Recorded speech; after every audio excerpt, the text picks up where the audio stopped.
Recording session started. Okay, I'd like to call to order the 2025 Budget Committee, City of Scappoose, May 12, 2025 at 5:38 p.m.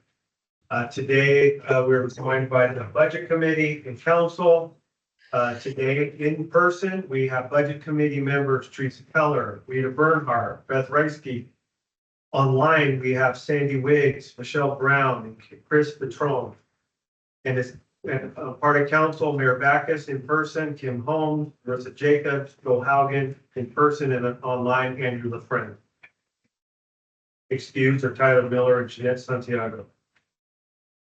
Our first order of business is to nominate a budget committee chair. Anybody interested in being a budget committee chair? A nomination for someone? I'll do it if nobody really wants to do it. Do I hear a nomination? Nomination by Rita Bernhardt to step for Mayor Joe. Any second? With that, all in favor, state by saying aye. Aye. Approved. Aye. Are you saying you wanted to nominate yourself? Okay. We are looking now at the approval of minutes from last year's meeting. If everybody's had a chance to look at those. Question, accept the motion to accept last minutes from May 13, 2024. Councilor Jacob? I make a motion to accept the meeting minutes from Monday, May 13th, 2024, budget committee minutes. Councilor Jacobs, I'd like you for me, Jacob, in this meeting. Still, Councilor. Councilor Jacobs, any second? Councilor Holmes, any discussion? Seeing none, all those in favor state by saying aye. Aye. Opposed, same sign. Carries. Okay, let's begin. Let's restart by receiving our budget message, which will come from City Manager Ben Berger. Thank you, Mayor Backus. Citizens of Scappoose, Mayor Backus, City Council members, and the Budget Committee members. It is my pleasure to present to you the City of Scappoose proposed budget for fiscal year 2026. This year's budget allocates funding to accomplish many ongoing and new city projects, regular operations, and many of the City Council's adopted priorities. Fiscal year 2025 saw many accomplishments as the City Council and staff worked through large projects and facilitated many crucial conversations internally and with the public regarding the direction and future of Scappoose. One of the major conversations facilitated was centered on the future of law enforcement in Scappoose. After considering the varying options and after listening to the public, it was determined that the city will continue to focus on building an internal law enforcement team as opposed to contracting out the services to another agency.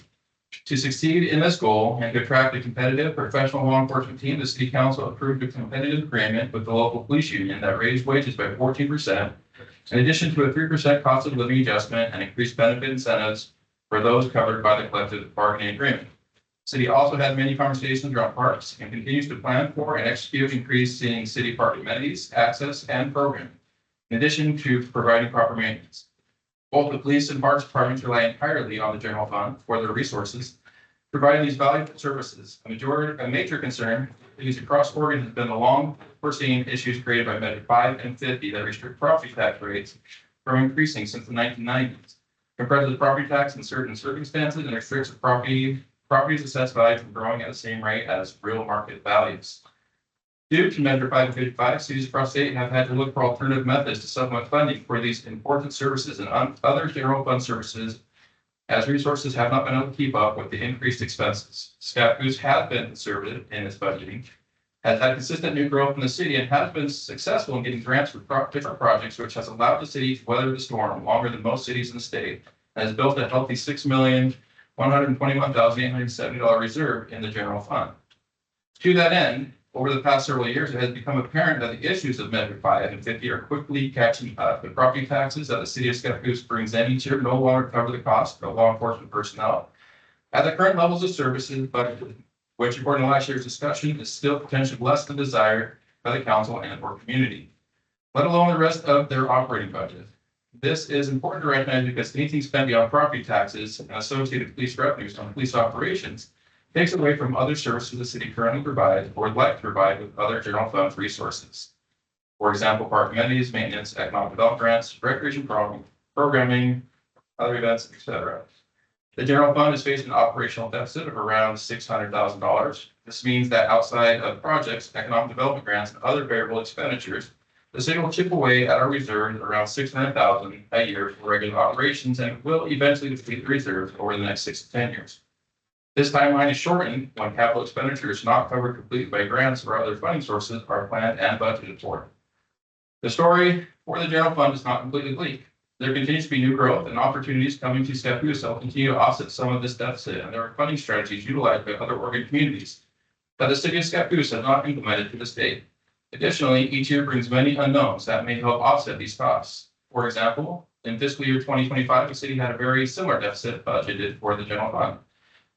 Through higher than anticipated planning and development revenues, enterprise zone funds that were reimbursed from Cascade Tissue, and some employee positions and the police department that were not filled for the entire year, the city is estimated to have around $300,000 surplus instead of a deficit.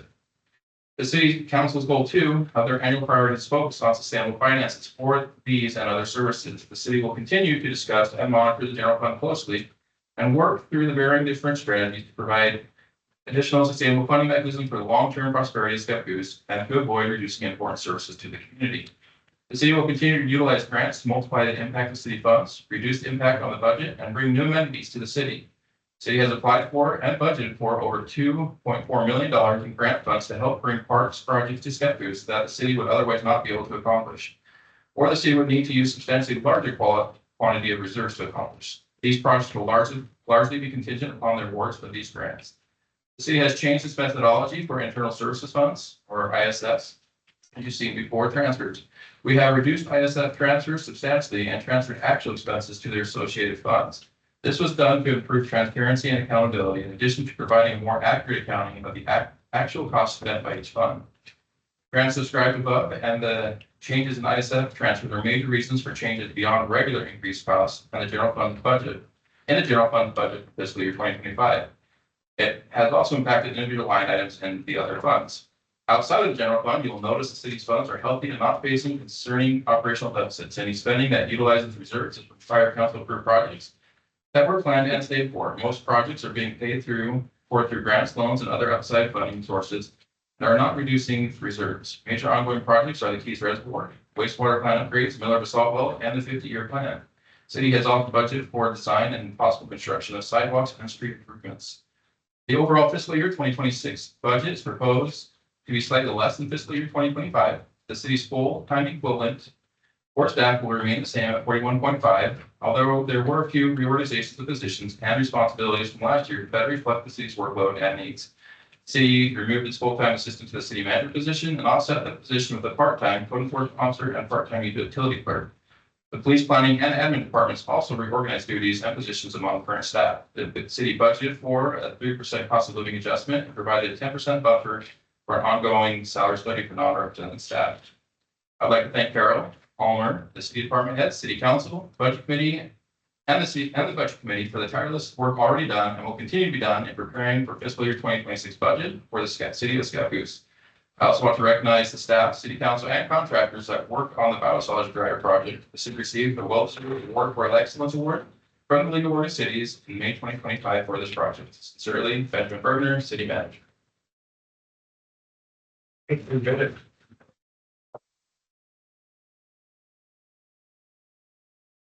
Okay. Everybody online can hear okay? If you can't, please raise a hand, or text Susan.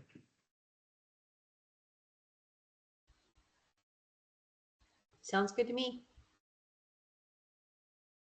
We have budget deliberations, tab 38. Do you have to address that now? Urban Renewal Agency General Fund. Is that just a new page? You got it. Maybe You're on the other. I'm on like page 3. All right. Can we skip to that? Okay.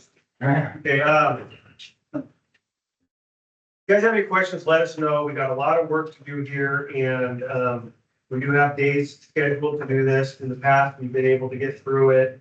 We want to make sure we cover it well. And any questions, here we're looking, this is budget committee and council, and they'll give a recommendation to council, who then would vote on this in the next month or so. This is a public hearing to hear about a motion to accept state revenue sharing. So is there anybody from the public, anybody online, Susan, that would like to speak on this matter? Being none, the public hearing is closed. And so now we are asking the committee for a motion to accept state revenue share. Make a motion that, the budget committee, approve, motion to accept state revenues. Motion by Councilor Holmes to accept state revenue sharing. Any seconds? Second. Second by Councilor Haugen. Any discussion? So then this is a recommendation. We're voting on recommendation to council to accept the revenue sharing. Correct? Okay, seeing no more questions, all those in favor state by saying aye. Aye. Opposed? Motion carries. Actually, I need to go by one on this. Okay, as I read your name, if an aye or a nay, Teresa Keller, Rita Bernhardt, Aye. Beth Reisky, Mayor Backus, aye, Kim Holmes, Aye. Marissa Jacob, Aye. Bill Haugen, Aye. Andrew LaFrance, Aye. Sandy Witt, Aye. Michelle Brown, Aye. Chris Petrone. Aye. Motion passes unanimously. Thank you. Okay, now we will go over budget deliberations. Do you have any questions on the first 20, 30 pages? Anybody have any questions before we move on to the path? We're going to start with number 8, general fund. Page 44. You can come back if you have any questions on that. Yeah, I guess, one question I did have, you had mentioned about, sustainable finances, finding other ways. Is a safety fee, is it considered a fee or service charge? When you look through this and the ability to charge service charge, is that considered a service charge or is that a fee? Is that, you know, how a $10 user fee, or a safety fee or a parks fee, is that under the use of service charges or service charges based on services we provide? It would be similar as what you could see utility.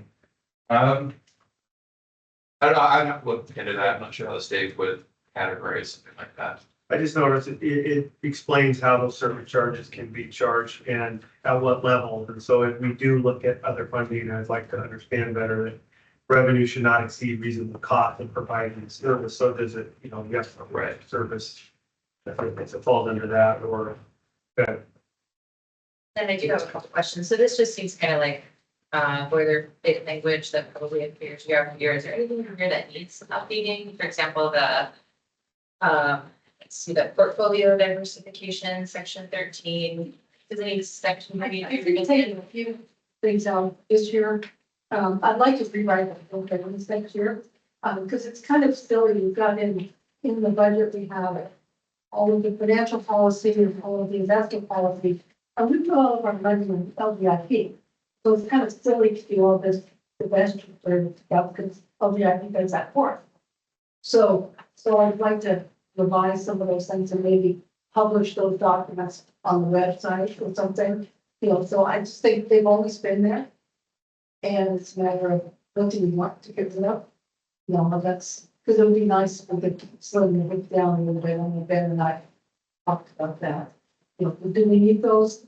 Probably not. I mean, does anybody look at them? Probably not.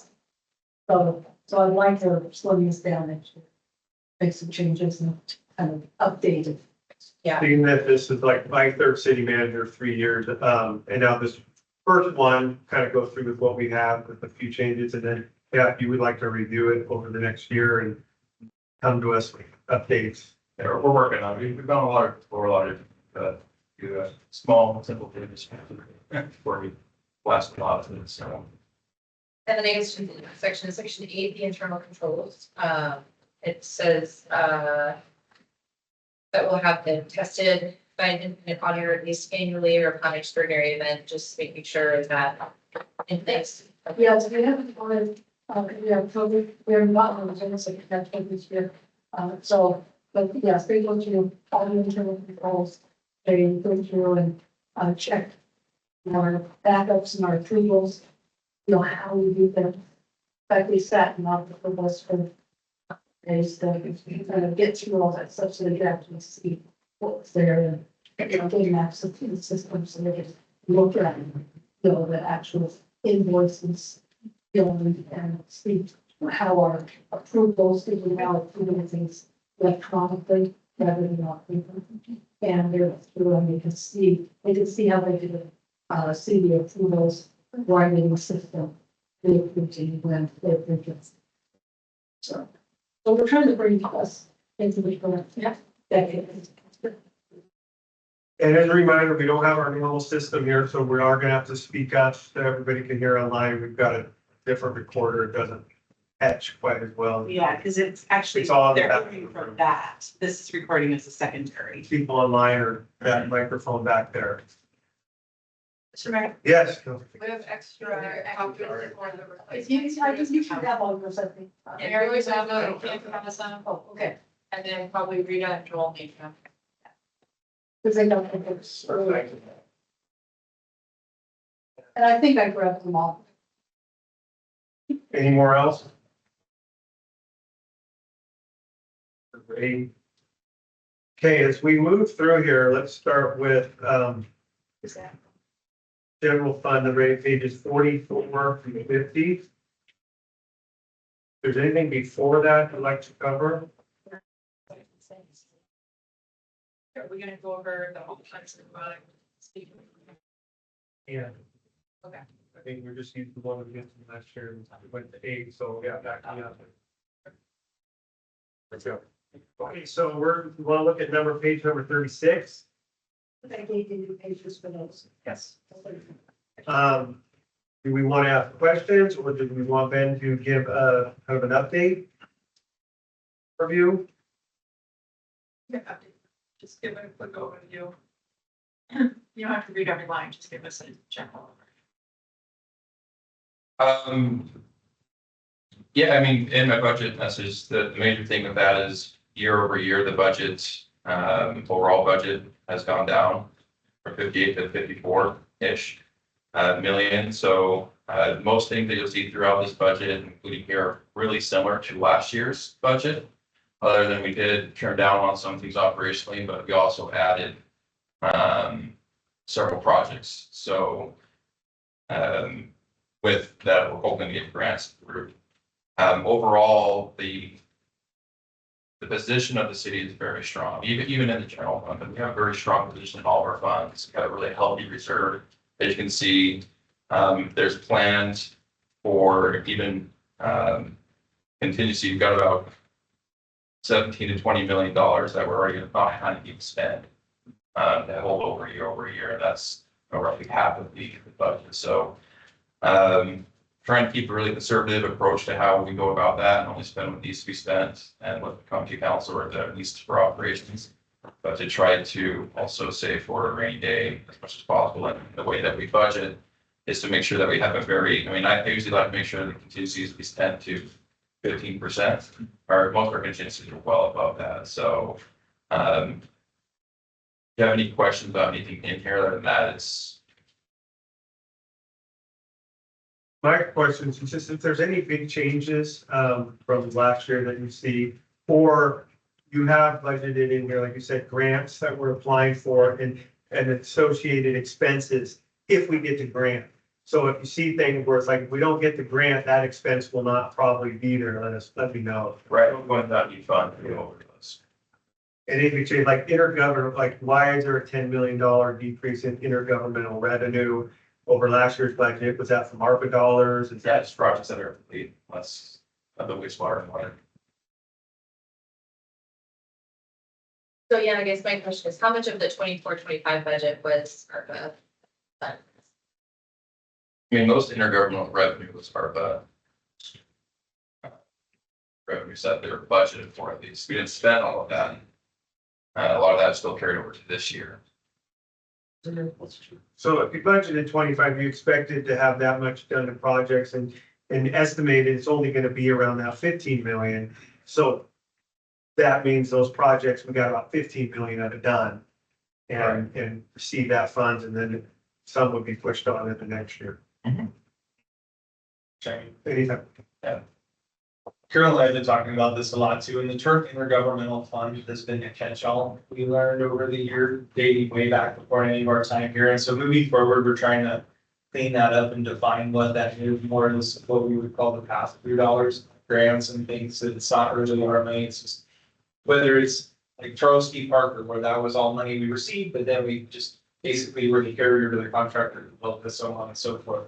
So we are, as you see next year, that this will probably be a little more even refined as to what that money is. We're trying to be more transparent with the budgets so that there's less just lumped in intergovernmental, for lack of better terms. So you'll see in like the streets budget now, things that would have been intergovernmental, which would be the different gas taxes coming in. We now actually break out and you see what those gas taxes are individually, rather than just calling it intergovernmental revenue.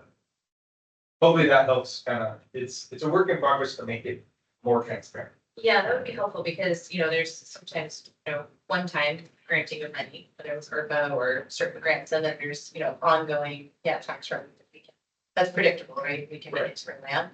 And seeing that. Because I'd like to split a lot of that stuff out into a different, it's something that right now the governmental or the general fund includes our normal revenue, like revenue sharing and the income tax, and that's regular revenue, which is operational. But it also includes grants and things that are one time. So, I really want to split those out next year. And I will do that because I can't get yours really good operational, revenue versus expense move forward out of the system without making those changes. So that's on the project for, on the plan for July. Right, I do like that. Yeah. One thing that's for this page specifically, when you go through the individual departments, then you know, funds, those are broken out already in the line. A lot of them are, we have separate a lot of that's just the summary snapshot. Currently combines those. I have one last question on this page. Can you define for me what charges for services, what does that encompass? That comes through a little bit of everything. And I think someone says, everything from utility bills, roads, to, Attorney fees? miscellaneous, no, miscellaneous, attorney fees are under contractual, under expenses. Okay. So, These are just revenue, Right. yeah. water bill. Water bills, Sewer. Yeah, I can tell you right now, inspections, this combines almost to the T. There's probably some city hall ones, but between water, wastewater and storm equates to just about that 6.9. Charges, okay, thank you. Yeah, in the future, that might have recreation, like recreation events insurance, that would go under Go that. Yeah. What would constitute a $3 million change in budget? We budgeted 10 million, but we only brought in around 7 on those fees. Did we guesstimate high? I mean, Well, or, I'm default to them, it wasn't here last year. yeah, or, is this 7 million gonna be about the final number? Like, we anticipated bringing in from water, wastewater, sewer, about 10 million, and we just did it. We used less water than normal, and we anticipated, I do we anticipate new housing? now that's in the, you're supposed to, you can look at the, miscellaneous. So it goes there for service, $3 million. Yeah. So, We just estimated high. And because this also includes building permits. It also includes general fund stuff that just didn't materialize. So, But it looks back in normal, 6.4 the year before, 7.1, we're budgeting 6.9. And if I'm reading this correct, for estimated fiscal year 24-25, we're under the requirements, I guess total budget, we're only at less than 50% of the total budgeted spend yes, no, in actual spends. I want once again, if you look at the intergovernmental, you see the big 25.9 million. Yeah. That was shown all the ARPA. So we're no longer, we're spending that money, so you're not seeing that as income part in the future years. We received that $13 million, $13.6 million in ARPA, so that was shown in those budgets in their entirety. But as that money's been depleted, you're gonna see less. Okay. Through the map. And down the expenses, we just did not spend as much, as we had expenses. If we would have spent everything, we would have been about 32 million, but we only got through 15.7. We didn't even get through all the projects. Yeah, the things that you want to look at for consistency are your charges for service, et cetera, but that intergovernmental, like I said, that is a blanket job. That is a little bit misleading of your constants, that's not your constants.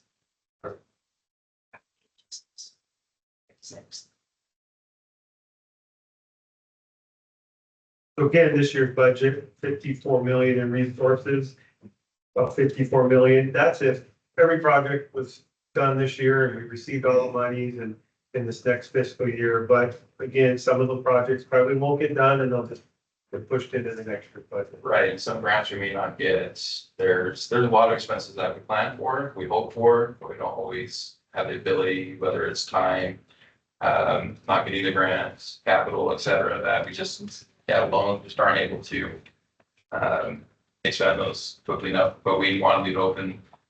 We plan for it, so it's in the budget, and if we can speed it up, we need the money there, otherwise you have to supplemental budget, so. And we always try to spend less, where it's just healthy that way. And a lot of that is not just your capital, I mean, large portion of that, your capital expenditures like stock are, but even just your regular line items, if you go through the budget, see trend wise, very rarely are we maxing out every single one. We're trying, it's an estimate, trying to get as close as possible, and we try to find ways to reduce that, just to be fiscally smart. On resources, you're budgeting based on new housing, new business, what you guesstimate might be coming in, like new taxes, SDC fees, you're gonna kind of have an estimate. The same with personnel services. Are you budgeting based on everybody's at the highest level? Right. At the What's last that? year? So like in the police department, we're budgeting that everybody's at this highest level. We budget, the way that spreadsheet works out, it budgets them at what they're expected to be at for the year. So at the highest level of that employee would be, That- new employees are vacant positions, So a 2-year officer, you're not putting them in an 8-year officer, but you're putting him at the highest level of a 2-year officer. Right. You're Yeah. budgeting for, say, we're on the high end of it. Yes. And we budget for full family coverage. Benefits. And fully staffed. We can't spend money beyond that budget. That's why you see as we go, for the service, it's lower than we thought because not everybody was at the highest level or we didn't fill it. Right. That's correct. Any more questions for number 6? Sorry. hold on. Can you talk about on page 37, the debt proceeds, seems to be at 0, for all of the preceding years, but we're at 2.9 million for this year. That a loan we're taking out? Yeah, the debt services. Yeah, because, Sorry, there's one page. Yeah. page 37. okay, yeah.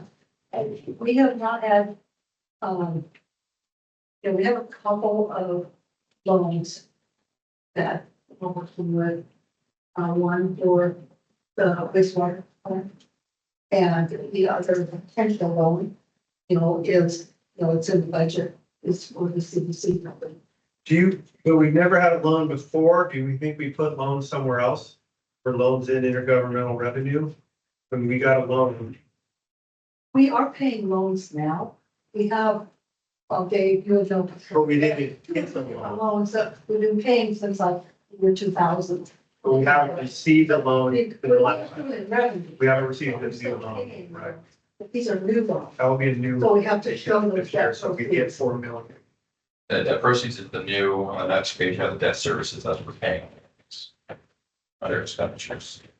So we haven't had a new loan since 2006 fiscal year. Yeah. 16, 17.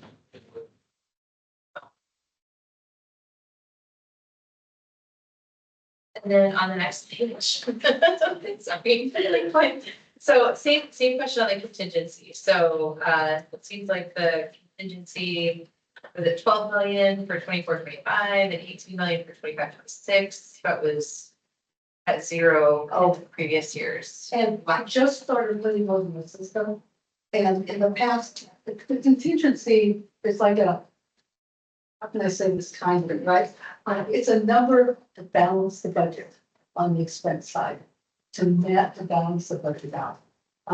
Every year we have contingency. I just don't have those recorded in the system, so I can easily pull them out. But I can get you those numbers. Every year it's kind of contingency. So also when you're looking at this for actuals, so contingency is number one, we use that if there's anything for that. It's better for that contingency as opposed to just unallocated.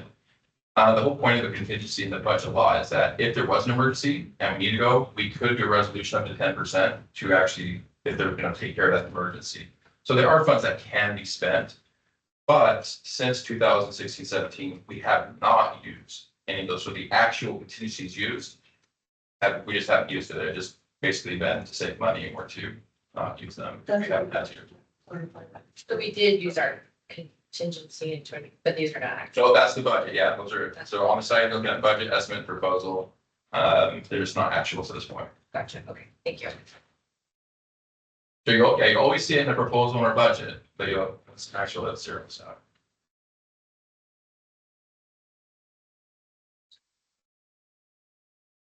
On the next page. And maybe we'll get into this as we dive into the individual program areas, but just noting that planning is about $1 million more this year. And the parks department is 2.6 million more, and streets are 3.1 million more than previous years. So I hope that we can kind of dive into that. Yep. You would just be walk through. Yeah, Okay. we'll go on this for the dive into. Okay. Perfect.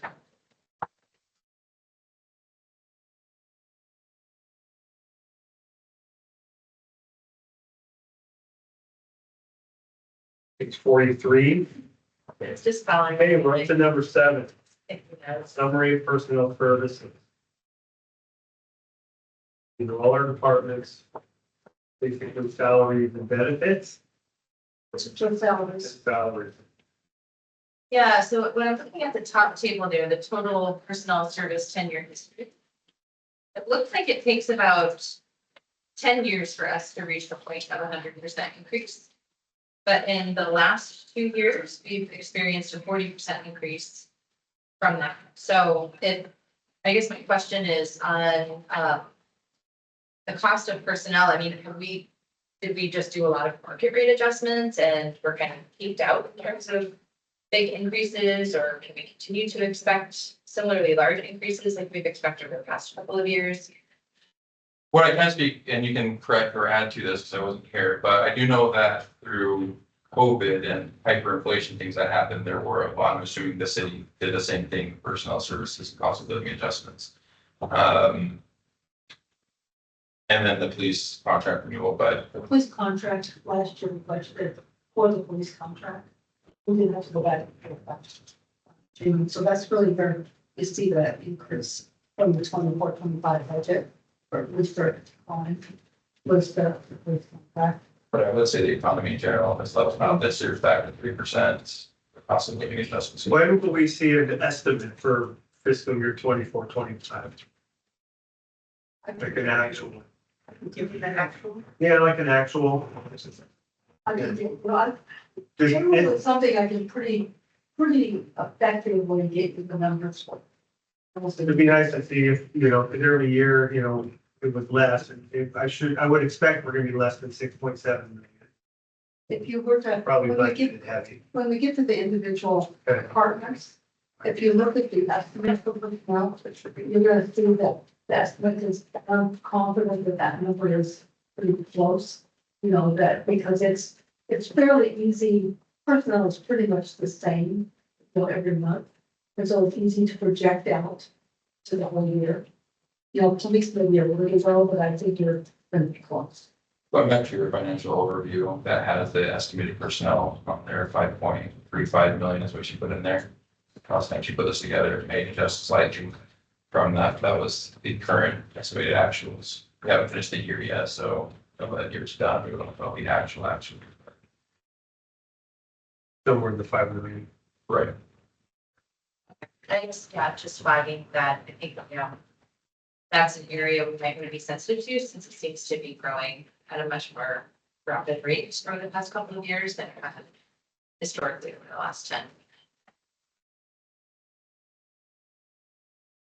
Okay, yeah, And Carol, I have a question on page 42.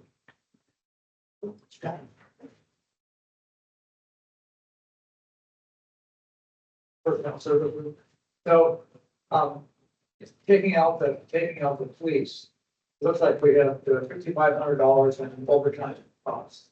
You know, that's from the 24, 25, 30 spread.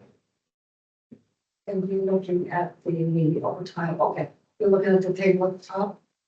Correct. Yeah, because police is most of that, Right, so that was 24, 25. yeah. So are you anticipating something like, the police should be different, but the staff overtime, is that going to be expected to be the same for the coming fiscal year?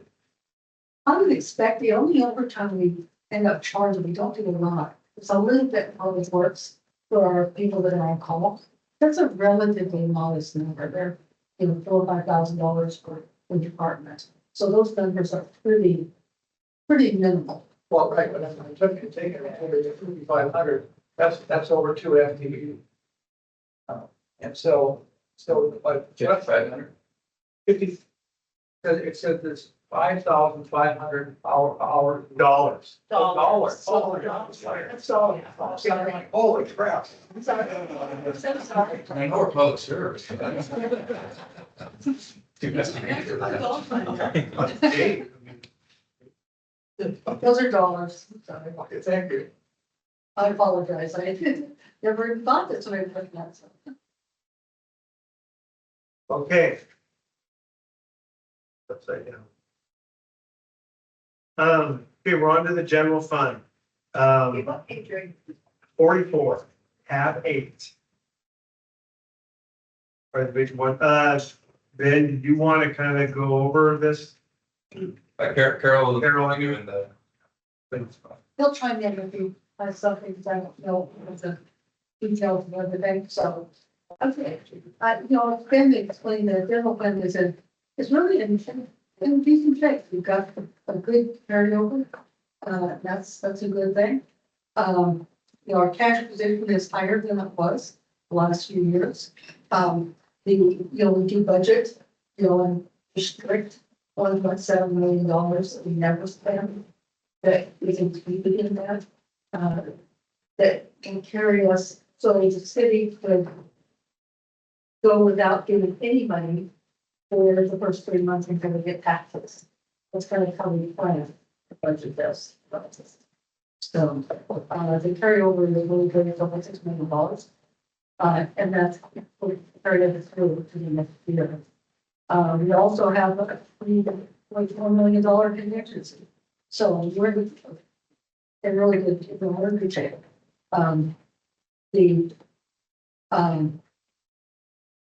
So Typically then, I mean, taxes is pretty easy because you usually will get 3% more with goods or 5. Correct. With a few new houses, maybe if you know they're coming online. Correct. And so that's pretty, but we were at 3.1 because we got a call back from Cascade Tissues, the 500,000 we wouldn't normally get. But because they lost their tax enterprise zone, we were able to get that money back. yeah, Won't have any this year. so I backed that off. And the intergovernmental revenue is up higher because that's anticipation of a few grants. If we don't get them, then we'll adjust, but that's if we were to get them. And debt proceeds is a loan. If we get one of the grants, we might take out some loans to match. But those debt proceeds may not come in if we don't get the grants, finish that project. That's not for like the well or the wastewater. Yeah, no, that's for the city staff building. Okay. I think in your letter, Ben, you talked about, maybe past city councils, or maybe already somewhere else, past city councils kind of putting money in the reserves and earmarking them for future projects. Is any of this money currently earmarked for future projects or committed to anything in the cash position? Right, so the cash carryover or our reserves, whatever you want to call them, they are. So as we go through the different departments in the general fund, we're going to be going over those. They're mostly for capital projects. There's park projects, there's a CDC building, and a couple of vehicles, mostly all capital improvements. Other than there is some of that goes to our regular operations, just because there's that operational deficit, we're spending more just because of personnel and material service cost increases. And it's the same position we had last year. I mean, it isn't really different. It's just a matter of last year, we ended up with extra taxes that help offset that. So everything is very similar in this budget compared to last year, other than the capital expenditures, which are unique to this year. So when we get out of 26, after the next, like after we get out of this budget cycle, where would we land with that? Assuming every grant and every project got done, which would be great, we've got about $1.2 million that would be taken off of that. If every single project was funded, every grant was received, and we got it all done. So 1.2 and then Just on the 600,000 general. operating cost deficit. So what is it? Like 1.8? Right, so 1 million total would be, I'm estimating, you could say $2 million might be less than that, if we're conservative, but to bring it down to 4 million, if we did everything. And that's assuming, 600,000, like you said, last year you budgeted 600,000 and we were 300,000 plus. So that was a $900,000 difference. Yeah, there's a lot of unknowns. It's worse, yeah, it's even worse than. So I guess the projection that we could deplete the reserves in the next 6 to 10 years, I mean, if we take out the 2 million, kind of bump down our cash position to 4 million, continue to operate at a $600,000 operating deficit, we're really not looking at 6 to 10 years. That would be on the smaller side, that'd be closer to 6, because if you're doing 600,000, it's roughly less than 8 years. I mean, it'd be roughly 6 years beyond that, if you did 600 per year, if it equaled exactly that deficit, and we did no other capital projects. Even these big capital projects won't be done in just that cycle. They will be part in the next year as well. Right. Years. I mean, if you did it back to 6 years of 600,000, it's 36,000, or 3.6 million, so. Yeah, it'd still be around that range, so I gave that overall range, because if we don't get some of these, which I don't think we're getting all these grants as much as I wish we could. We're, it's gonna be still a better cash position than 1 million, to be closer to, around 5. And then any of these capital projects that we're committing to from this reserve, are they like part 1, part 2, where like if we agree to a payout on something in this fiscal year, are we like committing ourselves to something in the next fiscal year that we need to be accounting for? All these major ones are ones we've brought to the council already, all projects that have been approved, the major projects have already been brought to the council for. So they're aware of, they're 1-year projects. I mean, there are phase 1, 2, 3s for park projects if we want to go there, but there's nothing that's committed that we have to go beyond. These are 1-year grant projects. Not just, fun. Yeah, yeah.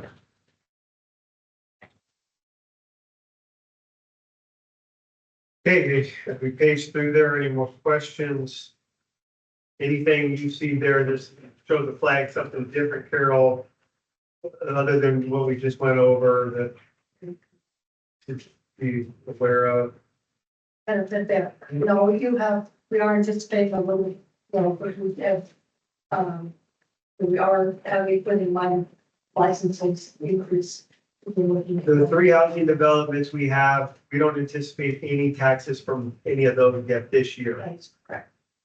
Yes, I don't think anything that would be hit our property taxes this year would have to be done by July, or it's not gonna happen.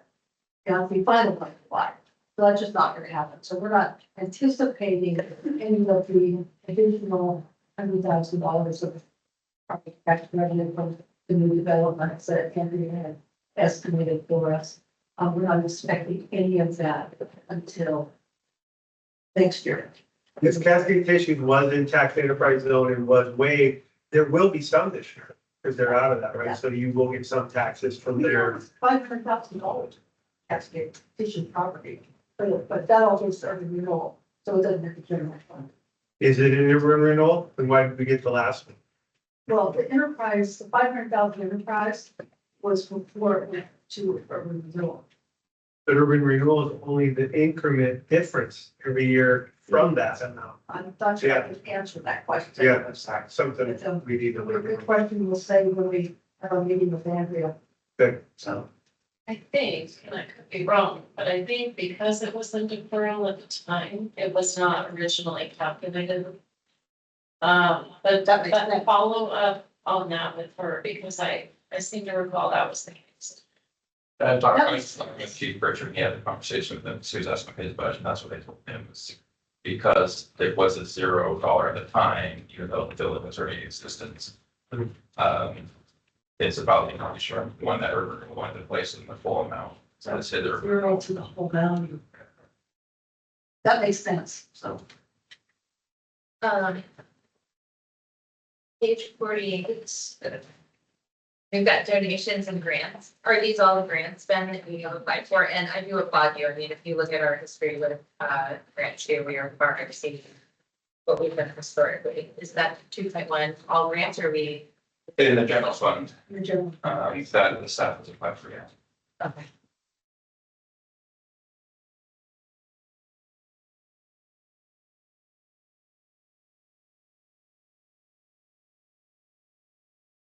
Okay. Go. 8. Only that, and I'm not sure if this is part of the correction. I noticed on page 49. Was that effective page, Carol? I don't think I've read that page. Okay, so what I'm seeing here are estimated budgeted fiscal year 23-24, estimated 23-24 proposed budget Okay. 24-25. And on the following page. I did correct that. That is a correction. Is that correct? That is corrected, yeah. Okay, My apology, I didn't correct it in my book.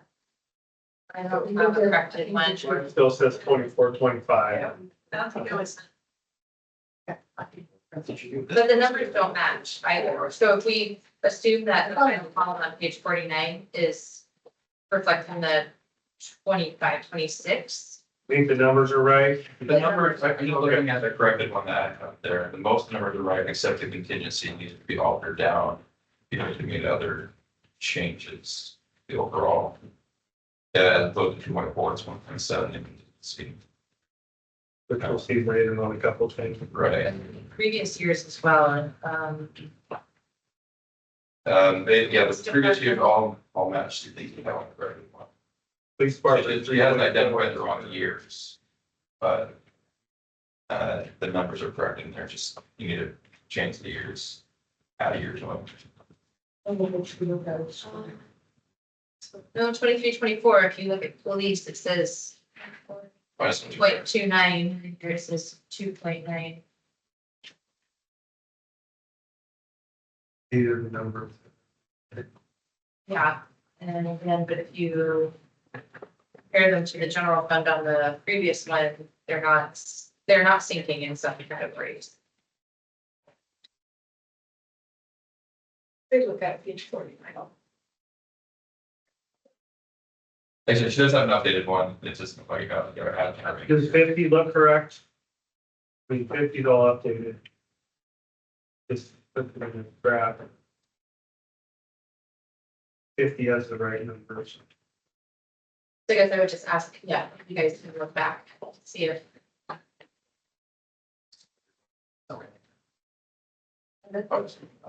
Oh, okay.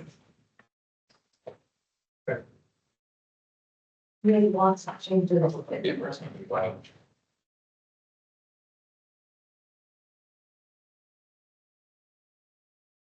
Very good. Okay.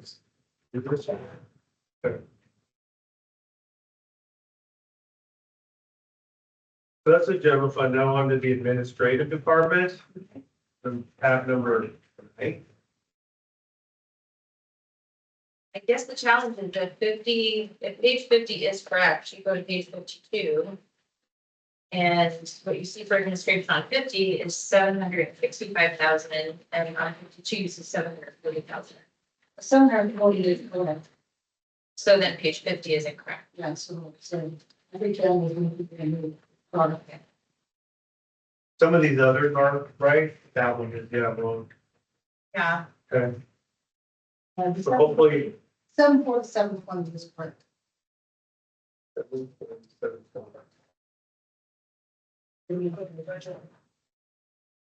I'm sorry. 74720 is correct. So 52 is correct.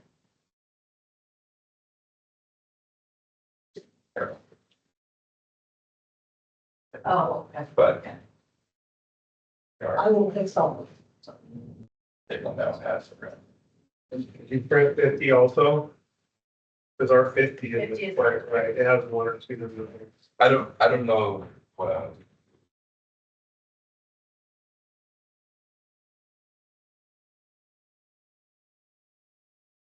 Then on your 50, does it show administrative at 765 or 740? it shows 765, so that page has been updated. Well, the 720 is right, so I'm just gonna choose 765 to 740. I think that's the only one that doesn't match. We'll see as we go. Maybe a bit. Hey. Last 3 digits match. It's not on the page I gave. This is a summary, shows your revenues and expenses. It's not in this book, but I like this format for information. She forgot to update the numbers down here for the years, but the fiscal years are right at the top of that. It was kind of follows.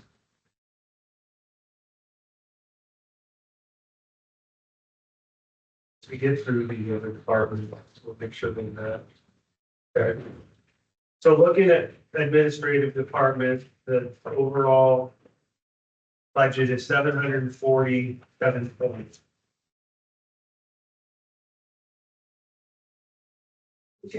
which is lower than my. Yeah, is that because of an accounting, the way you changed where things are coming from?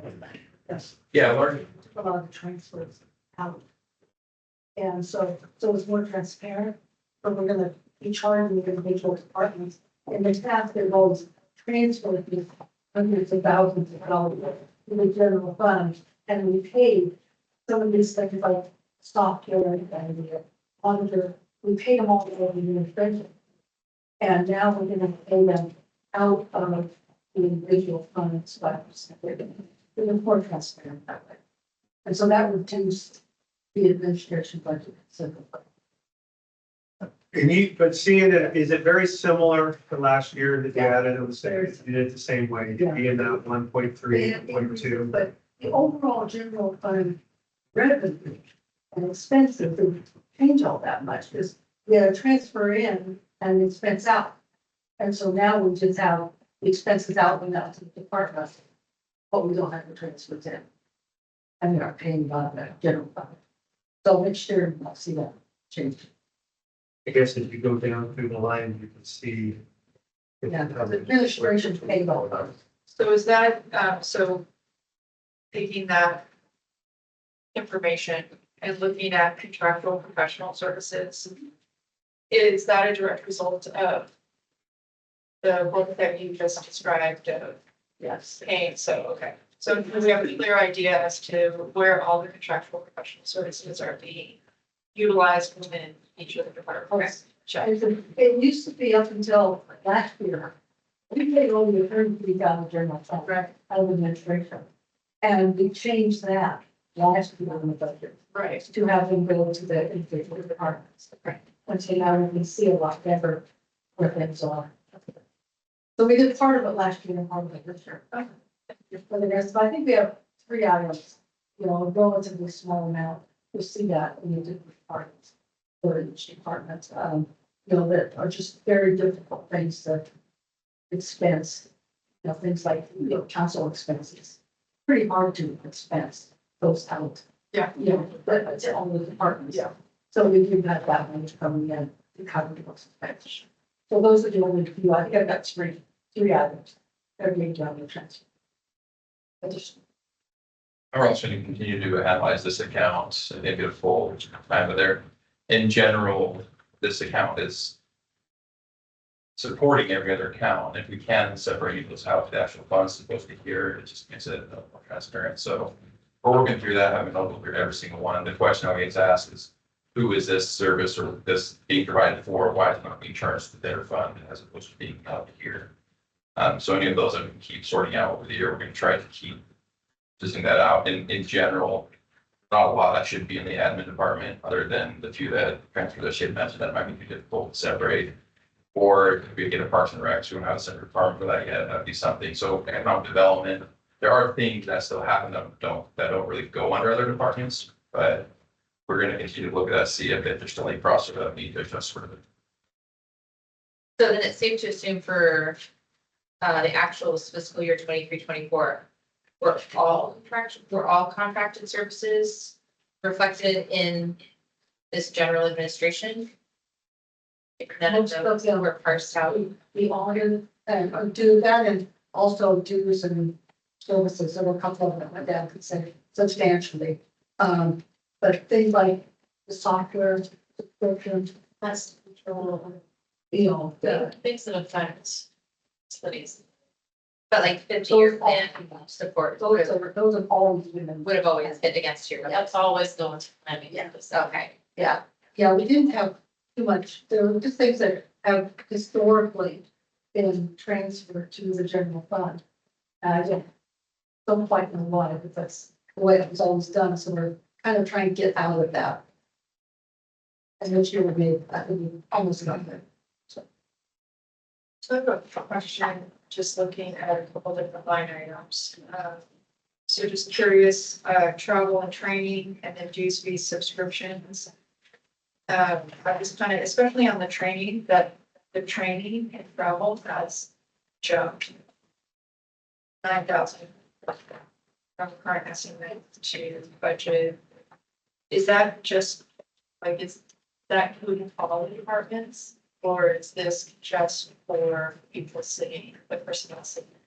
Administration or administration or council.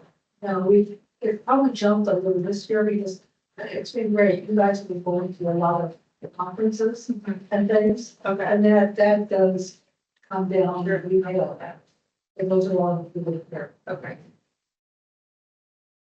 So if I look at it, right, the percentage of time allocation, city manager, finance, you add all those up, 10% of your salary, 10% of yours, 10%, that would equal the 81,589.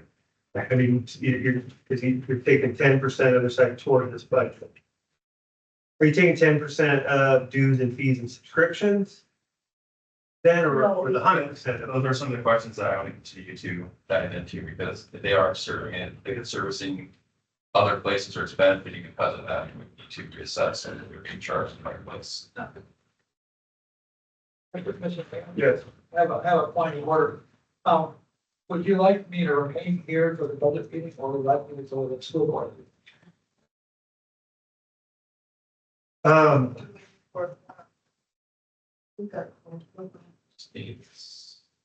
So It's really, I would say up to you, if you think you want to see and hear this, I mean, we'd love to have your opinion and stuff, because I mean, we could finish this tonight. And, you'll be here for the council meeting when we go over it in a month and approve it, so. Yeah, I've looked through here and the one question I got was, what happened to the pig fund? Oh, okay. I can already explain that right now. The peg fees, peg that's, Okay. it was a Comcast thing. So Comcast, we were getting what's called peg fees, which are, because I always think that's, it's actually, it's a national thing that is, it's for government communications. Comcast dropped in it, so what And- they require us to do a channel that put so many hours a month out for community service and showing our stuff to get that, and they don't offer that anymore, and we don't have our own channel with it. And so the spending is down, we'll probably use it all and run out this year. If it pays for our newsletters, it pays for our website, and it pays for, our app. And then those all were paid out of the pay free fund. So next year, we're gonna have to find a way to, a different place to fund that. Yeah, they were allowing us to use other things, but now they wanted like 90 hours a month on CCTV, you know, or those types of programming. And we can't, it costs us more to do that. So that's up to you. I know they're talking about bond stuff tonight, so it's up to you. Yeah, I'll report back next week. Okay. We're good with 9. Rachel, always go back to some of these like 10, police department. Are we providing that, or is Chief Llewellyn gonna go? I'll provide it. All right. All right. Good afternoon, council, budget committee, and fellow department heads. So before I begin, I think I'll just give you an overview of the police department to help really understand my philosophy about some of the things, what contribute to the budget itself. So a couple big things I try to focus on were modernization of police department, to bring us to a more modern police department and services for people within the community. Retention of recruitment, and also to provide better services and to hopefully work to get 24-hour coverage on duty personnel here within the next 2 years to go. Overall, police department personnel, we're assigned 12 fully sworn FTE positions, that's sworn police officers. Overall, though, for a community of 8,534, I look at every day I come to work. There's different resources out there, but it should be two officers per 1,000. So that'll bring us roughly to about 17 officers. So in this position here, this budget, I have no request for any additional officers, patrol officers. We're just going to keep it at the standard 12 that's been here, I think, for quite some time in budget for it. South Patrol officer, we also contribute to the price in the budget too. We also have an officer administrator within my department. I'll bring us 13 there. We also have 2 part-time positions, which is a code enforcement officer and also an evidence technician. And also we have Dave Holland work for our IT services, so that also comes in my budget as well. One of the biggest items I'll be asking for within this budget, that's if grand is going to be a patrol vehicle, to start the process of getting those retrofitted. Our fleet right now, we have roughly about 10 vehicles. That includes 5 Dodge Chargers. Of those 5, we have 3 over 10 years old. To include mines, great car, but it is reaching its service life. We have 2 new Ford Explorers, and we also have a Ford F-350 that's currently used for either hauling our trailers or speed radars, and also for our code enforcement around the city itself. So just big items for you, for the council that you're aware of. One of the biggest things we asked for was a patrol car like this plane, estimated to be anywhere from the high maybe $80,000 or so. And as we continue to maintain retention and recruiting officers again as well, we're in a very unique spot now where we are, since I've been here, we had some trouble, but we are now making progress and we are having people very interested in our police department. A lot of the budgetary items too is just trying to make us more efficient, help us serve community. And a couple of other things that I asked for in this budget that maybe new is going to be different software programs as well that assist with just providing better investigating services to our people and the population itself. And with us hoping to maintain and retain 12 full-time officers, which I anticipate if things continue this current trajectory by end of or summer of next year, getting fully 12, we need more equipment to support those officers out there in the field. So that includes us having my budget, the laptops, or we use those inside the vehicles itself, and also providing additional items such as AEDs, so officers have those, and also left lethal devices, 40mm left lethal launchers that gives us an opportunity for officers to have additional tools for de-escalation and such that nature as well. Probably the biggest increase in your budget, Carol, correct me if I'm wrong, is I appreciate the council support for the CPA. That also increased our personnel budget and costs altogether with also incentives and also with the market adjustments for the patrol positions and also that for the COLAs for the next 2 years, the contract we have for the CPA itself as well. Another big item that's going to be in our budget is going to be a new Atlas locker system.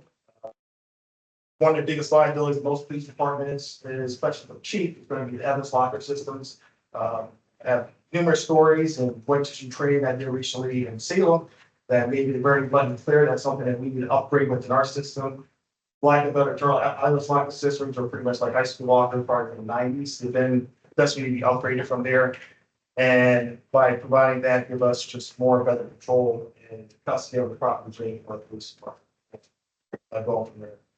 And the biggest thing with all this is going down to hopefully bring the 24-hour coverage, which I'll need a minimum of 12 officers, I think, to be able to do that successfully. We talked about freedom, possible bereavement leave, injuries, all those things, to be able to sustain that and to work towards council goals. And besides that, thank you for support for the one thing going in the police department. And I'll answer your questions best I can if you have. Oh, first, my question is really easy. I'll be the last one. Oh. So I think, you know, in the past, we've talked about the potential of an SRO. And I don't know where, like, that conversation, where does that stand with the school district and if that were an opportunity, how would we? Correct. So the SRO, if we were going to do that, my thought process was to, once we get to 12, or even now, this, before my tenure, I believe was the SRO program here. My understanding how it worked before was that half the salary was covered by the school, where they're dedicated to be working at the school at a certain time for a school day. And then during the summer timeframe, they'll be back and rotated back to regular patrol. And then the other half is going to be covered by our budget at that team. I had conversations with Dr. Ford in early January, I believe it was, city manager and I talked about that. They're still very much on board. And the conversation stopped at the point because they were waiting for the information about their budget. They'll support that program. That's where the conversation last left until they get their budget. I think their biannual budget to see if they can actually support that. So that would not be a consideration for us till the 26-27 budget? Potentially? it depends on schools if they go with the support that. We could rotate, we do interact with schools a lot, trust me, with a lot of schools that I myself personally are all to deal with. But I still believe there is a benefit to having a dedicated officer. They know the kids, they know the schools, know the problems, and having that home is all. And that'll take a lot of extra stress coming from myself and patrols that deal with things on probably weekly basis, so that people see how that happens with us. So I can re-engage with Dr. Porter in that school district to see if there's something still what their budget looks like for that. But if we were to take out our 12 FTEs, then I'll bring us down to 7. That we're voting for focus on that. So budget be. If we took one of our existing officers, it wouldn't cost us any more money. Right. They'd actually be paying half of it. But if we were gonna add an officer, then it would add a half FTE basically That's correct. during the school year and a full one during the summer if that person stayed this full time. Right, if there were any additional expenditures that were needed, they had the opportunity to do a supplemental budget, bring it back to make that accommodation needed, we can do it within our regular budget, but thus far it's unknown, and I mean, we're kind of, the regs have committed to it, so you didn't want to absolute it yet, but there's a way we still do it this year, we still have the intention, and we're trying to move forward with that. And all of us are dedicated to making that happen. So it's just finances. Bring the school district to see where they're at with their budget as well. Having looked at their budget, it's not there this year. Kind of, Cuts and that. yeah, they're kind of streamlined and tight right now, so I kind of wanted to see how those connected, and Yeah. unfortunately, it wasn't there this year. Unless they were able to find a grant of some sort or some kind of funding for it, which I don't know if it's out there. Everybody would have money to. Okay. What about the line on insurance here, page 56? Oh, okay. What happened over there? Okay, that is one of the items that they didn't have in the past. That was one of the items that was paid entirely by administration. And so that insurance money was transferred to us, and it's about $300,000 a year. It's a lot. So now the transfer is only gonna be, I mean, Right. it's the other portion somewhere else. Yeah, you look at the transfer from 123,000 out of 6,000 compared to the 8,000. insurance. So that's part of the ISS that they are now accounting for their fund to show that, as opposed to just a transfer to that. Overall, the insurance probably went up a small amount like it always does, but it didn't go up. What the percent on that? It went up, but it's spread out over a lot more departments. Chief, Yes, ma'am. couple questions, just so I make sure I'm understanding what you're saying. So off of your benchmarking, due to our population size, it's one police officer per 1,000. I'll stop. No, you're. Is it, did I hear correctly? It's one police officer per 1,000. I'm gonna say employees, but residents? Yes, that's. Okay. That's. One for 2,000 residents, per 2,000 residents, okay. No, two per one. 1,000. Two per one, so I got it wrong, I got it back, okay, got it, 2 per 1, Yeah, if you look at national averages in the FBI, it's around 2.3 okay, sworn officers per 1,000. per 1,000. Some places in the US go up to as far as 3. In Oregon, we're typically below, in general, we're Yeah. below the average. We pull down that average.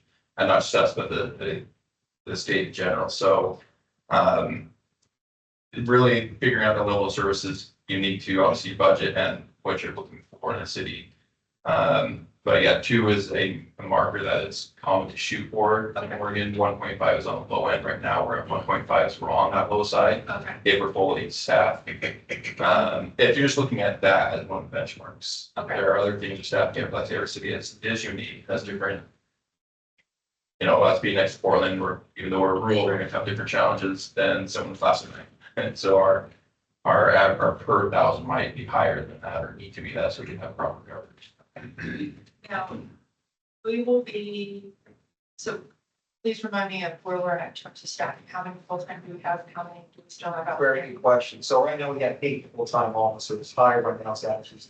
And then, That includes 3 sergeants, myself, and 4 patrol officers. Right now, we have 4 officers in the background, which bring up 12. And I also have other people, applications that I expect to help read list. So if one were not making it through the background check, or some type of hiring process, we can roll them there. Okay, probably can't. So at this time, I've actually closed the application process because I just don't have the slots left, right now for this fiscal year. There's always variables with the hiring process. It takes months. Going through background checks, psychological evaluations, medical evaluations. So it does take a long time. You get knocked out for any different reasons. And DPSST, the certification for law enforcement officers and organs have to say too as well. But right now we're on track to get 12. And that's one of the reasons why we have all this additional equipment. Now I'm trying to acquire it too. my one last question. That Just is- just for clarity, city limits is very clearly outlined on our maps over there. Yeah. But what is your full patrol scope? Like, how far do you go out of the city limit boundaries? It depends. There's so many different calls that if there's a call where officer or it's a serious situation like a murder that may be somewhere in Warren and we're the closest unit, then we're going to try to help our team, even though it's outside of the city limits. Generally speaking, we stay within the city limits, but we are, as Scottsdale Police Department, generally speaking, are closest thing, everything south of Havlet Drive in Putnam County. So it doesn't happen too often, but my guidance was if we need help or similar, depending what it is, if a civilian needs help or if another officer needs help to cover, that we might take to help them out. The last thing I want to do as a police chief and be on honor guard and experience myself, so if somebody needs tell me passing, then we could assist it.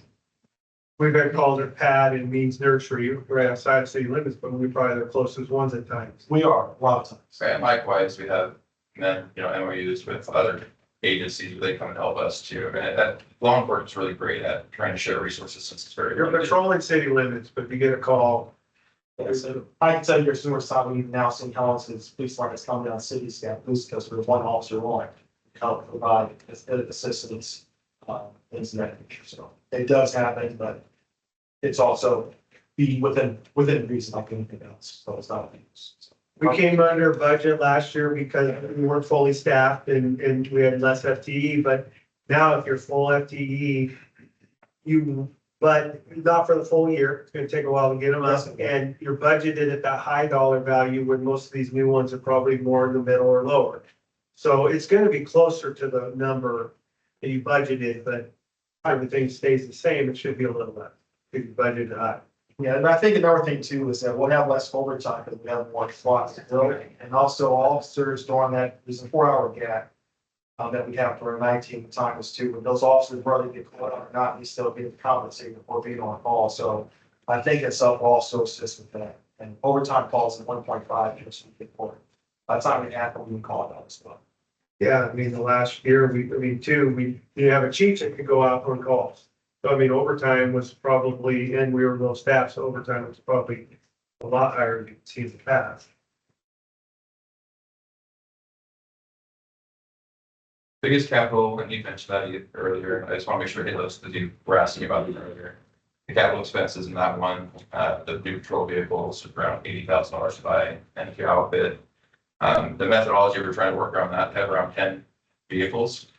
And you need to rotate them for a police officer around 10 years. So if we do one a year, we don't have to worry about big chunks of buying them. We can just spread out the cost for many years. We're trying to start prior, it was that big chunk. We want to make that more of a regular, small chunk every year. So it's more I planned. would think you get a fleet discount or a multi-car discount, but not worth it when, Yeah, you know, every 10, once a year. Yeah, with state contracts, just kind of have a set price for what you're doing. This is the one issue though, where, you know, this is property taxes or the general, this is pays for the police department. And I think our goal is to really have those match, you know, not have to dip into other funds for the police department. So as we look at other funding mechanisms, the police department is one we need to really probably focus on. Because we're taking money away from other departments to supplement or offset, you know, the Right. expenses of the police department. Yeah, I want to make sure you have the most accurate, what does that cost look like? And then then we'll talk about it later, as we went through June, July, we have some meetings set up for that, we can go through those. Just, are we okay, like a break at 7:30? We're kind of going, are we okay getting through a few more than looking at like a 5-minute break sometime? Yeah. We're good. Yeah. Okay, moving on, we've got Parks Department. Yeah, it's gonna take, okay. Thank you, Mr. Mayor, council, but me. Parks this year, operational budget, is just a little over $3.2 million. $408,790 of personnel services, $196,000 materials and services, and transfers of 1,300. One of the biggest difference there is Carol alluded is the transfers have gone down. Trying to, guys, that fund, we're trying to organize it so it's just different outlook and more on the material side. So there's a difference, a little bit of a difference there. Our transfer go lower, but our materials because of the janitorial services and whatnot, kind of showing that more in the budget, so transferring stuff on. The biggest one is capital outlay. Parks Department, it doesn't have any revenue, but as been mentioned, there are some grants that the city is trying to not to receive. So in the governmental line item, there's dollars there for the grants, which is connected to the capital outlay number. And like Mayor Joe mentions, if the grants aren't received, these projects aren't going to be done. We'll have to figure out a way to fund them. But first, there's a grant out for Gravehorn, $1 million for that, for the design and construction of that. There's also a grant for additional parkland above the towers, just above the park. There's another grant for an upgrade in the play structure, Veterans Park, make it more ADA accessible, and just an upgrade because that was relatively old, just to get upgraded. And also, if any questions on the grant stuff, feel free to ask and if you chime in too. So, these grants. I do have one on that. Is the one up there not show on here? Right, so on page 58, we do need to make that adjustment. It was in the original general fund, intergovernmental, but to reflect on this page. So the actual intergovernmental would be 1.7, not 1.1. But it is reflected on the expenditures. Right. Right, yeah. Okay, intergovernmental revenue should be 1.7, so 1.1. $1 million for Grabmore, 600 for property, and 100 for the play structure. Correct. And outlay would be some out of general fund for the park, some obviously for Grabmore, plus the grant, and then some for the play structures as well. Yeah, we're pretty excited about the Grabhorn one because if we could get it this year, it'd be prime for that because the match for that grant.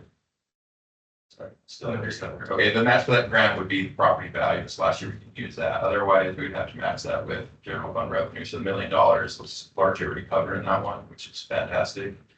But yeah, the other ones do have some matches with them as well. People find out. People get I think it was A lot. more Not too long. August. They had late summer really. Yeah, I think August. So that should be September. And this is a little different year, but you never know. Hopefully. Putting so much money into the parks, but not putting sidewalks around the middle school. I think we'll be covering that. You're premature on the discussion. We're gonna get there, promise. And one thing to remember about fund accounting, the general fund is a separate fund than the streets and gas. So they have a separate fund for those kind of things. So general funds for police, parks, planning, recreation, economic development, those are the things that really covers. So when we look at the zero balance budget, those are kind of what they're earmarked for, as opposed to sidewalks and other things. They could go, general fund is very broad and we could try to do it over there, but there's nothing in the general fund that's already trying to be covered.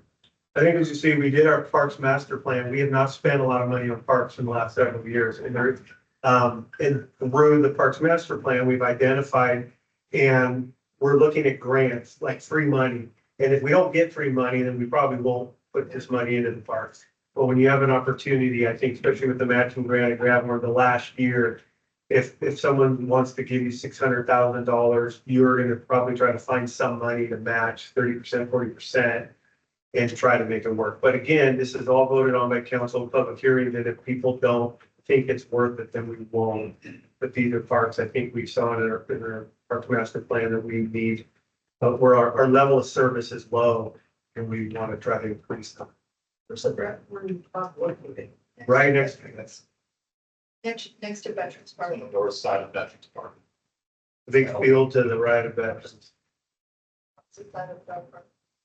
Okay, it's 14 acres. They bought it from Grabmore a few years ago, and this is the last year where you can use that purchase price as a match for the grant to the state.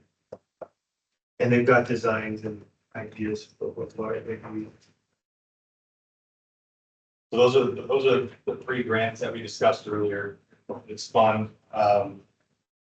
Other things, the capital outlay, we are getting the Meisner donation for the 2-acre forest land. We set aside 75,000 for improvements for that part.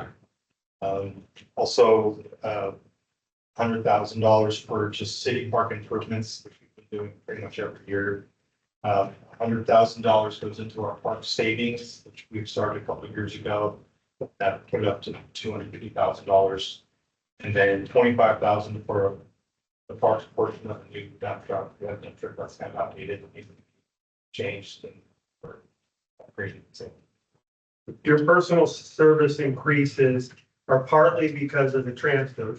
It won't be like it was before. the material services, Personal services. Outside of that. So there's a fairly decent increase in personnel services, personal services. Is that, are we higher FTE and we've added or? yeah, I'll build on that. So if you go to the table, this just prior, starts on page 57.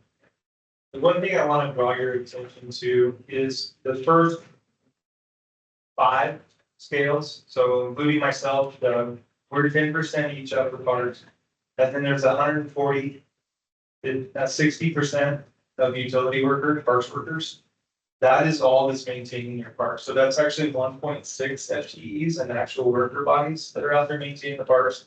It's a little bit sleek. This says 21.7 FTEs. That's 22.17 FTEs.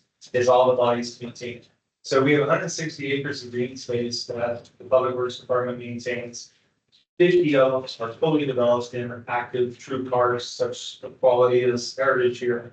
What I want to bring to your attention as we talk about staffing levels is most average homes are less than an acre, and I'd like you to think about how many hours you spend in your yard trying to keep it at the quality level.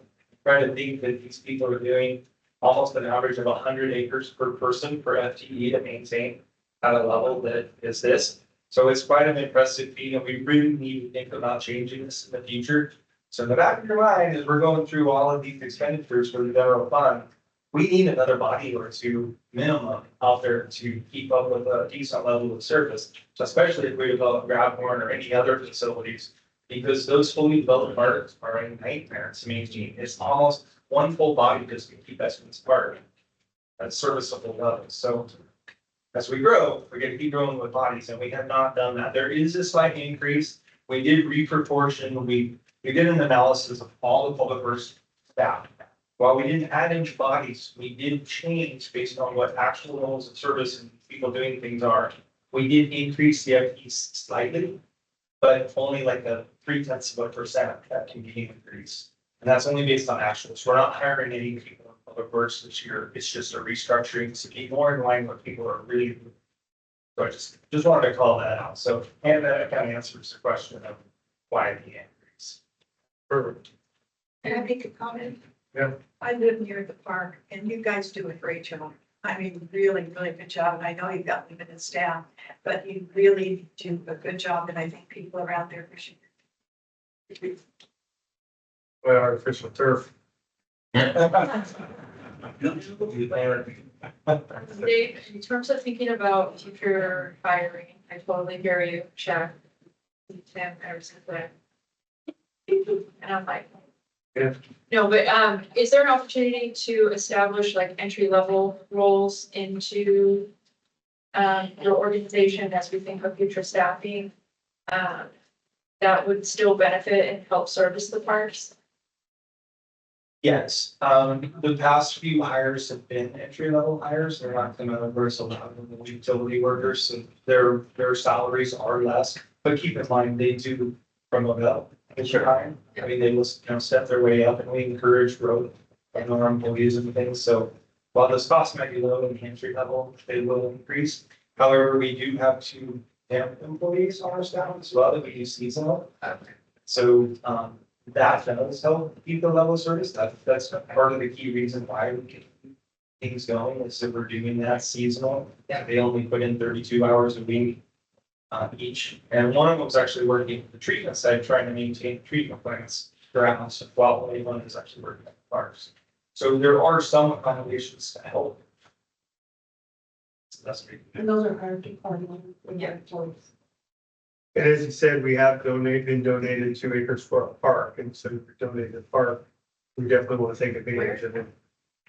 So that is not a done deal. It's a work in progress with the Meisner family. I presented to you guys August or September of the past year, where the Meisners have come before council and Parks Committee a few times talking about donation. It's 1.9 acres on Dutch Canyon Road, just up from Old Portland Road, about a quarter of a mile. Yeah.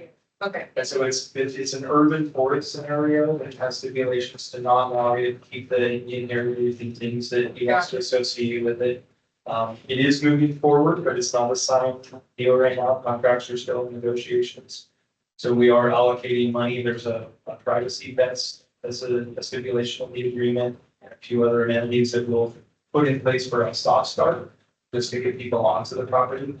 The eventual goal is that it would have a parking lot, a restroom, small play structure, other educational facilities for people to learn about urban forests and animals and things like that. So. Okay. Yeah. Thank you. Okay. Moving on to number 12, municipal court department. So, the court is pretty much a stable, we've had it for 30 years. The budget right now is $305,526. And, we do a personnel, so we do pay half of the court floor.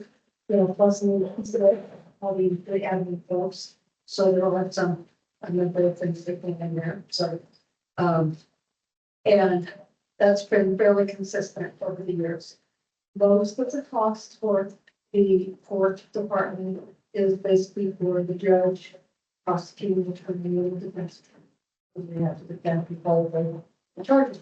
So, and you do have that, that's pretty much every time court meetings, they are there, so.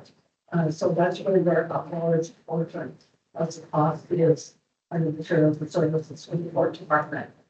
There also is, assessment, and the assessments, we basically budget to get $100,000 worth of fine revenue. We generally, as a project for services, you can see we haven't gotten that. Now, if we don't get fines, we don't pay the assessments. So the fines are based on the assessment. The assessments are based on the fines. So that has also tends to be a little lower than what it was before.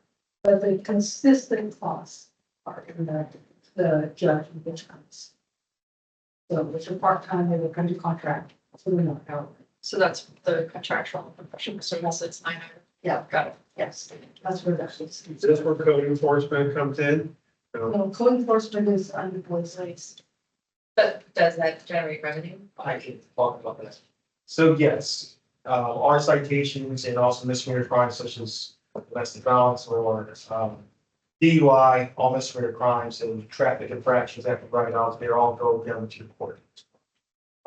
We don't have the court staff, police department, or state law, and the Constitution talks about that, but I do believe that with our increased staffing, we'll have a lot more activity, which I think some of you have seen since I've been here, and that will inevitably generate revenue. There's suspicion right in for traffic infraction, so. But judge makes a decision on how to go from there, and it's just the system working. And we have the capacity at the municipal court that if they did have an increase in cases, they can absorb that increase, or do we need to be considering additional resources there? No, I think the lawyer and the lawyers that we have, the judge, I mean, they have the capacity to take more cases right now. They're there all day, every other Wednesday, and it just depends on what type of through, but they should be able to handle that. I know we don't currently, I don't think have any set fines or fees for, somebody that doesn't mow the grass. I currently have that. I assume the judge can charge it, if they're charged with something, but that's one of those things that maybe a temporary at some point. I'm not real interested in going that direction. You're okay. Something. Yeah, most things that. Maybe I'll do the veteran thing. Correct. Most things with code enforcement or even police ticketing and stuff, it doesn't pay for the staffing that we do. It's just to keep the city. I mean, we're paying to make that happen. The residents are, and that's being subsidized by taxes. There's no way to really cost recover that. As Chief mentioned, the judicial system is separate from us, so they write the tickets, we send it over. What happens with the judge, that's on him. I mean, that's up for mine. I'm not sure of the judge. That's separate. You guys hire the judge. So it's just separation of powers. It's whatever happens with that. Yeah, he's working on getting his patrolling out there to make sure that we're forcing set up. Whether or not generates more revenue, it's through the court. Okay. Thank you. Moving on, number 13, planning department. Lori? Great, thank you, Mayor, committee members. The planning department is addressing the following council goals by completing the 50-year plan, beginning a downtown strategic plan, and supporting entrepreneurship. For the budget notes, the planning department anticipates revenue of $193,918. Also, one of the grants you've seen throughout the document is potential revenue of $700,000 in a loan and $400,000 for a grant for a new CDC building if purchased. We should hear on the $400,000 grant in the next few weeks. The loan would be reduced by $400,000 if the grant was awarded for a total loan amount of $300,000. Personnel services costs are budgeted at $613,909. Material and services costs are estimated at $431,251. Capital outlays budgeted at $779, $779,001. And then there'll be a transfer to the administration department of $2,175. Again, in the past, our transfer was more in the $30,000 range. So you'll see individual buckets increase in cost this year because the transfer went down to just over 2,000.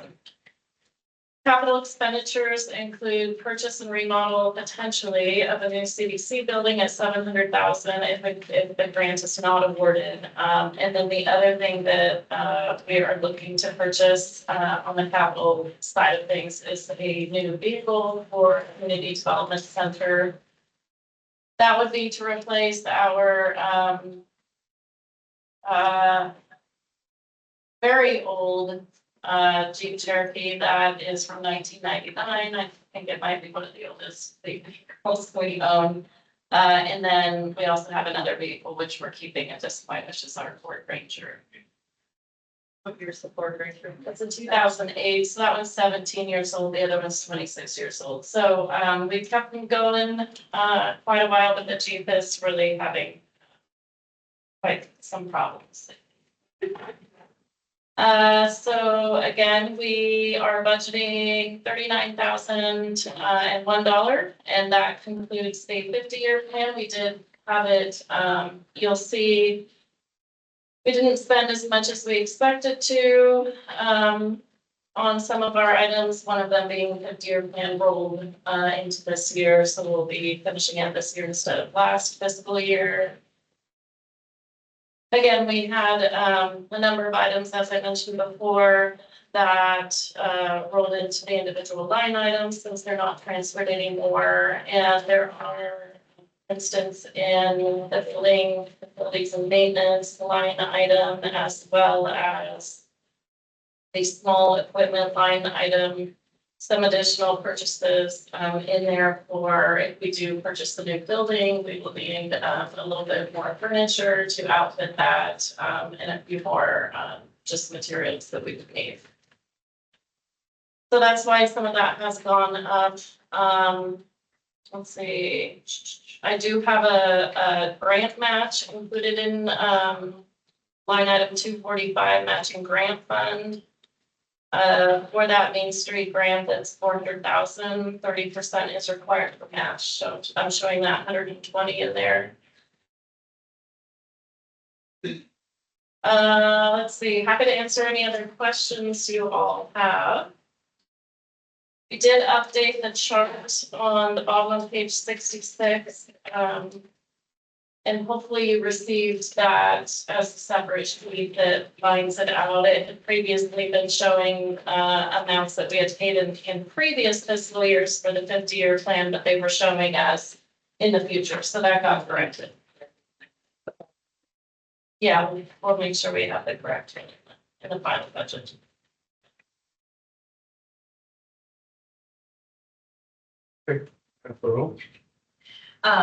So, Lori, you show that there's, what, 39,000 left? Yes. On the 50-year plan, but it looks like we've got 214,000 budgeted for contractual professionals. What else can I think?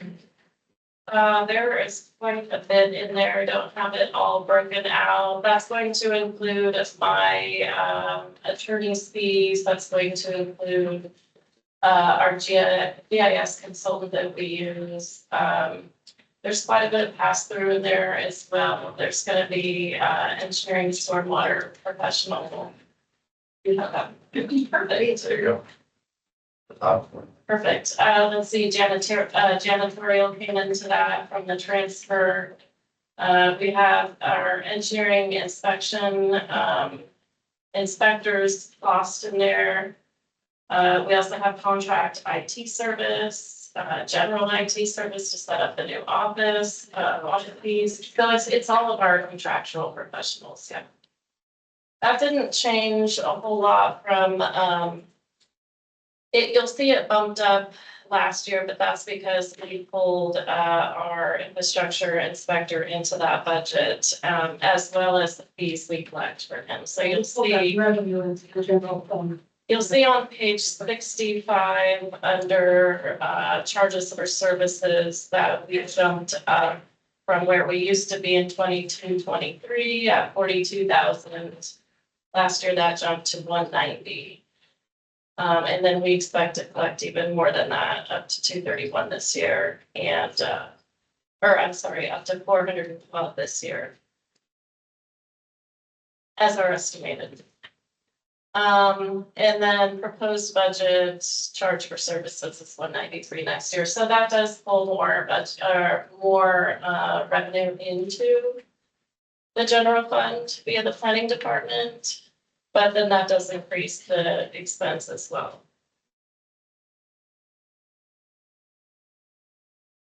Next question. On the building grant and loan, I'm used to those being broke out. So the grant is 400 of it. The grant is 400. Okay. So grant at 400, loan at 300. If we were to get the grant, that's Okay. correct.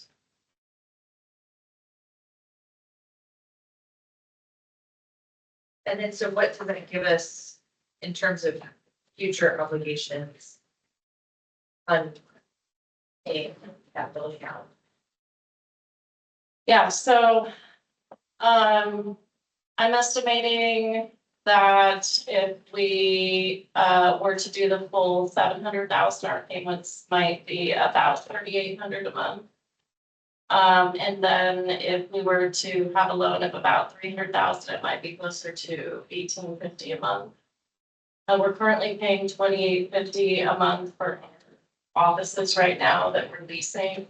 And so it's really gonna depend on if we get that grant and also if we can come to, an agreement with, for the acceptable offer price on the property. Yeah, because on page 65, it looks like we don't have any prior building leases. Oh, that's because it was previously in the IS. So that got broken out and now it's in my budget, whereas before it was captured and that transferred back to admin and they paid it. But again, that's one of those where it's more transparent than it's been in the past. If you get the new building, you'll vacate the current leased office. That's the demonstration. So at this point, we are showing the purchase, but we're also showing the amount in case we can stay where we are, so. So there'll be some savings there.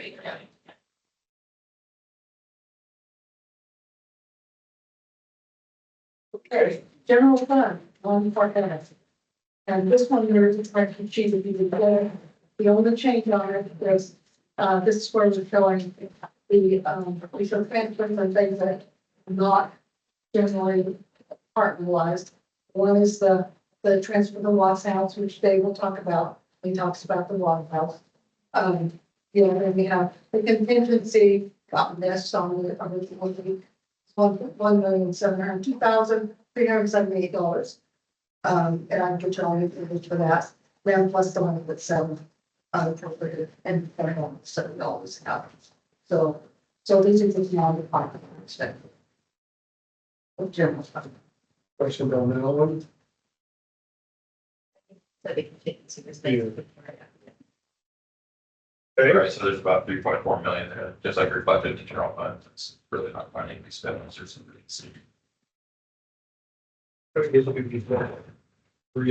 law enforcement assessment fund. Kind of Christmas, but the law enforcement assessment funds is fund that was set up long time ago before I was here, that to take part of the fees from fines, court fines, and transfer them to the law enforcement fund to give them a budget of basically $10,000 to be able to put on some of the things that they use in the park, those types of things. So those are out there. If we have a lot of money, it's also been designated that it could go to vehicles, but We just never had that plan. So a lot of times it's donated food or items too that you guys are cooking up, or Yes, Frozen Outlet's our biggest partner for most of their hot dogs and hamburgers stuff. you guys buy the donuts. Yes, they come for us, all the way Or over everyone. the donuts, by the way. So the fund is, it doesn't have a lot of money available in it, you know, the contingency is only $8,300, but part of this is gonna depend on how much revenue we get. I backed off this year, being conservative, the expected revenue back to $5,000. It's always been 10. And I backed it off to 5 because just wasn't realistic. We weren't getting that much in fines to transfer over there. So I preferred to be a little more conservative, which probably slowed down a little bit. I did not cut back their budget to spend it, but next year I'll kind of give some thought to, you know, we're hoping that we get, and most of our staff, police officers, like, no fines and yeah, we'll make them up hard, right? Oh. Thank you. 16 Watch House Fund. All right, I'll take that one, David. So as we all know, the Watts House is a nice little jewel within this community that we're lucky to have. The way that that facility is, it's city owned. We maintain the bones and structure of the house. We partner with the Historical Society. They operate the home for the events that happens there. Unfortunately, this year it does have some expenses come up. The heating and ventilation system is dying. They've been out of our conditioning now for a couple of seasons, so we want a budget to do something with that, and the front porch is failing as well, so it is starting to become a bit of an expenditure thing. But to run through real quick, budget resources for the Watts House for the year, the working capital carryover is $16,240. Interest is projected at $1,020. There will be a $25,000 transfer from the general fund to help make these repairs to the house. Giving a totally current year resources of $26,020 with a combined $42,260. Expenditures for the year, materials and services are $12,200. That is for utilities and for working to do pest control and such. Capital outlay for the house is $25,000. Once again, that is a budgeted number for a heating system. I got one preliminary number for that. I think it was right at $18,000, so we're trying to put some contingency in there for other repairs that may need to be made to the home on top of that heating system.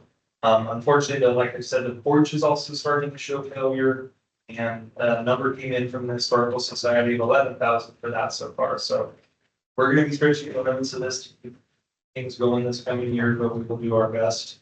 Contingency for the fund is $5,060, balancing the budget at $42,260. That is it for the show for the Watts House. I think it's good. She's been really doing more there. I mean, with Christmas every year and more things in the museum, hopefully for them. But it is, like you said, a gem of the city and want more people to visit it, so we probably need to maintain it. The agreement does allow for the Historical Society to give kickbacks to us. At this juncture, we've been asking them to take the little bit of fundraising they've done and just reinvest it into the house. And that is what they will do, and they've been doing the same things that they can within their funds. As you know, they've been working to develop the Woodville theme and draw people out. The basement has been all revamped and remodeled.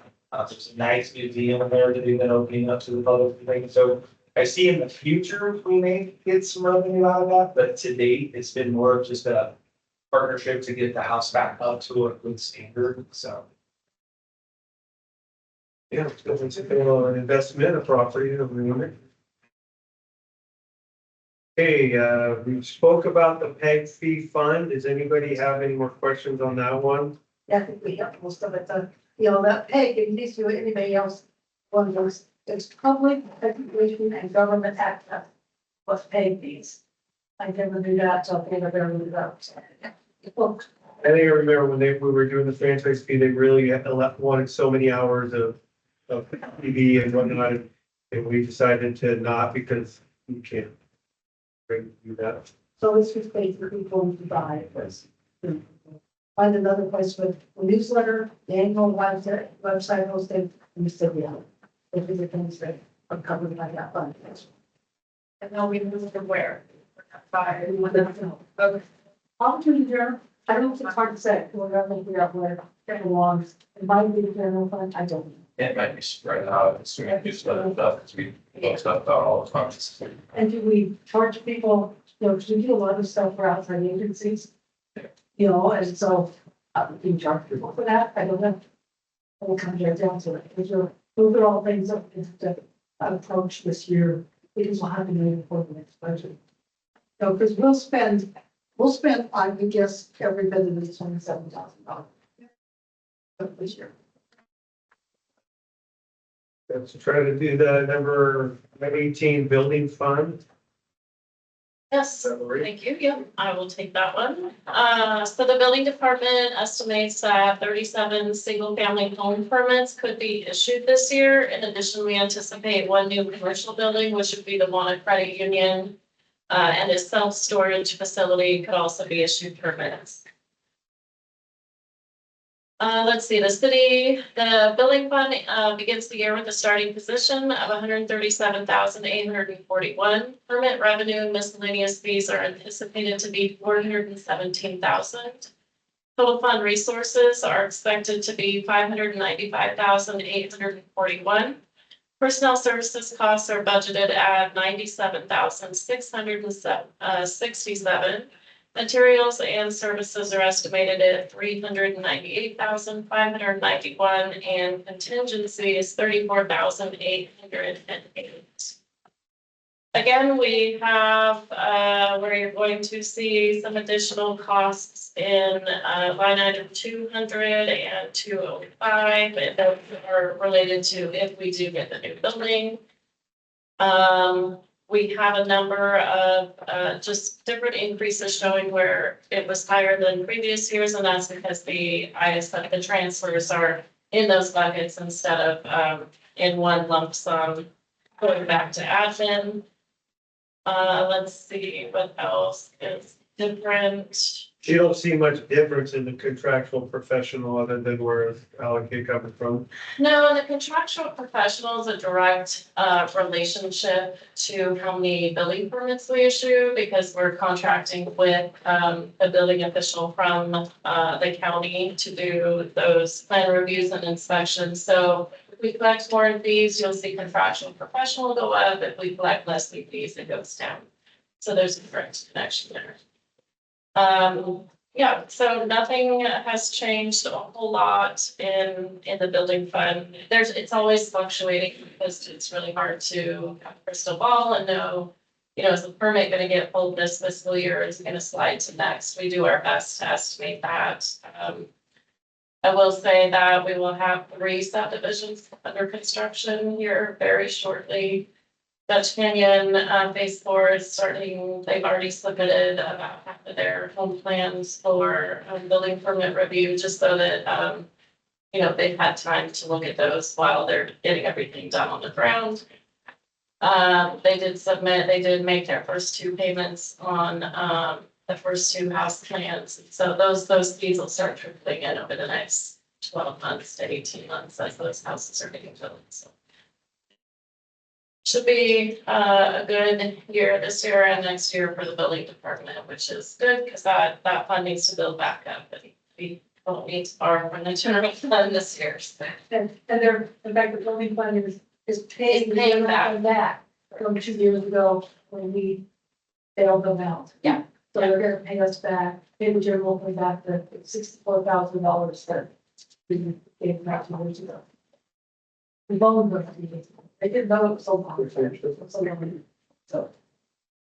So Lori, we had, I think talked about adjusting some of those permitting fees. So are we now at a level for which the building permit fees? Building permit fees just go up with CPI index. So building permit fees are governed through the state building codes division.